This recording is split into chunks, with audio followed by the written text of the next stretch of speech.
Hello, everyone, and welcome to our newscast in English. Today, Sunday, November the 9th, and these are Colombian stories. In Maicao, Guajira, 5 people were killed and 4 others were injured by 2 armed men that shot against a house in Maicao. Police says the hitmen arrived on a motorcycle to the Santander neighborhood where they started to shoot against a group of people having a family reunion. One of the wounded is a pregnant woman. 2 people that survived the attack have fled to another country. Authorities are investigating if this incident was an act of revenge between native YU families. A band of alleged drug traffickers was likely in contact with police officers to evade problems delivering a huge shipment of cocaine to Mexico through different parts of the country. RCN News contributor Gary Parkasevich has the story. Gary?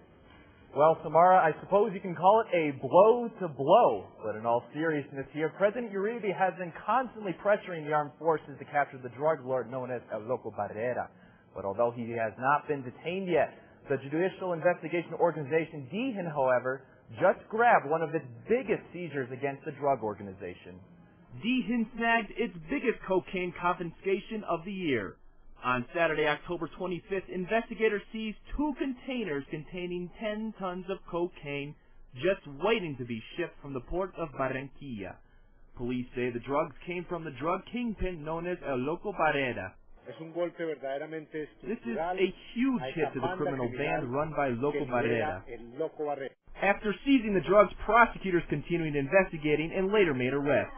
Antonio alias Lucas were the first to be detained in connection with the drugs. A 4th arrest, however, was made for a policewoman named Maribel Priscila Castañeda. Castañeda was allegedly paid off by the narco-traffickers so the shipment would go undetected. Prosecutors also say they have evidence that she wasn't the only police officer involved either. At a press conference, a delegate prosecutor revealed that narco-traffickers intended to ship the 10 tons of cocaine to Buenaventura, Cartagena, and Barranquilla. It later would have been sent to Mexico, where it would have been received by the Joaquin El Chapo Guzman organization, a member group of the Sinaloa cartel.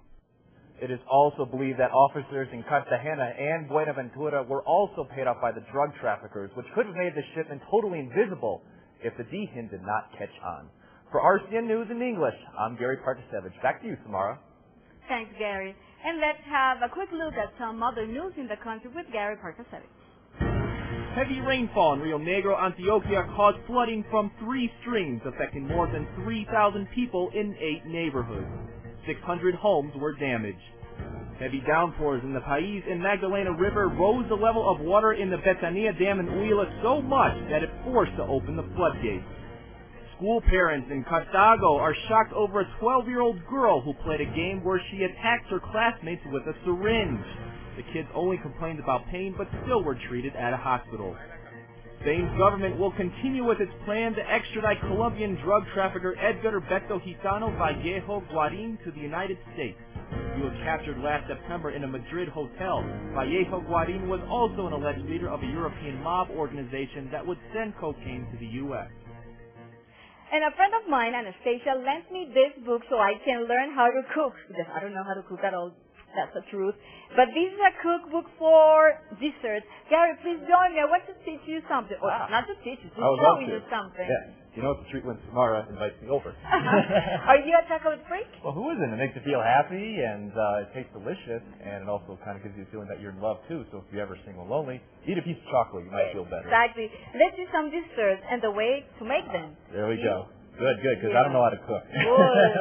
I'm a typical guy. And what about this dessert? Would you like to cook it? Well, why not? Oh, what is that? That is, chocolate pistachio. I love pistachio. And what about these? These are my favorites. Yes, chocolate fudge. Well, it reminds me because I remember when I was younger, my mom used to make brownies for me. So anytime she made brownies, that would be the only thing I would eat all day. Nothing else. Just the brownies. I just love them so much. Yeah. What a good and delicious diet. So this is it. I just wanted to show you this cooking book, how to make dessert. Oh, looks and delicious. I hope everybody would like to buy this book or at least to browse it. Oh, yeah, definitely. And it's available in Colombian bookstores then. Exactly, at authors. A friend of mine, Anastasia, owns authors, but she lent it to me, and I appreciate it a lot. Oh, okay, good. So for those of us in the audience learning English, It would be perfect, so they can practice their English. So let's just hope they understand it, just so they don't burn anything. Okay. So let's continue with some other news from Colombia. Oh, yes, definitely. Well, thank you for inviting me. I really appreciate it. Okay, thank you for being here with me. Thank you. And there's no doubt that here in Colombia we have lots of interesting cultural places, and the Gold Museum is one of them. RCN's Andres Restrepo takes us on a visit to the museum. Hi, Tamara. Have you been to the Gold Museum? It's one of the most famous attractions here in Bogota. It's home to some of the world's most valuable pre-Columbian artifacts. This is how the museum looked before it underwent 10 years of remodeling. And this is how it looks now after its grand reopening. We've had more than 1,700 new pieces. Our collection is better than before, says the manager of the museum.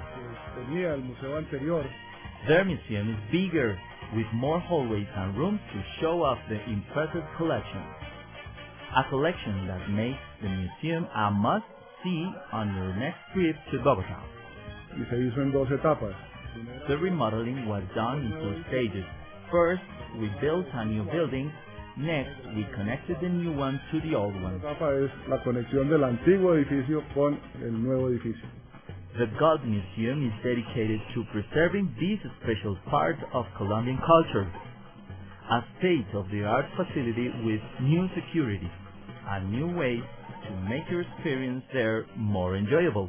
Make sure you visit the new museum in the heart of downtown Bogota. For RCN News in English, I'm Andres Restrepo. Thanks, Andres. And as the crowning night for Miss Colombia approaches, we show you some representatives of Colombia's departments. We leave you with these images. That's it for now. We are bringing Colombia to the world.